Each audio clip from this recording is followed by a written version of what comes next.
او به رسته به چې چا پوښتنه وکړه د محمد ابن حمید په باره کې نو دا غي تضعیف وکاو. باب ما جاء فی الدعاء عند القتال، کله چې ته جنگ کې د دشمن سره مخ شې نو په ځان اعتماد مکوا، الله نه سوال کوه چې الله تر سره امداد وکړه، خپل طاقت باندې اعتماد مکوا. عن ابن ابي اوفى قال سمعته يقول يعني النبي صلى الله عليه وسلم يدعو على الاحزاب، په جنگ خندق او جنگ احزاب کې دا دعای کوله، اللهم منزل الكتاب سريع الحساب اهزم الاحزاب اللهم اهزمهم وزلزلهم، اللهم منزل الكتاب، یا الله جنازلون کې د کتابي، یا الله تو سریع الحسابي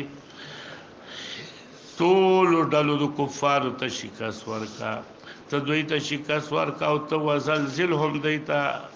دوی ورقوا تکلیف پیرا والا. باب ما جاء فی العلویه، علویه جمع د لیوا ده، لیوا څه ته ویل کیږي؟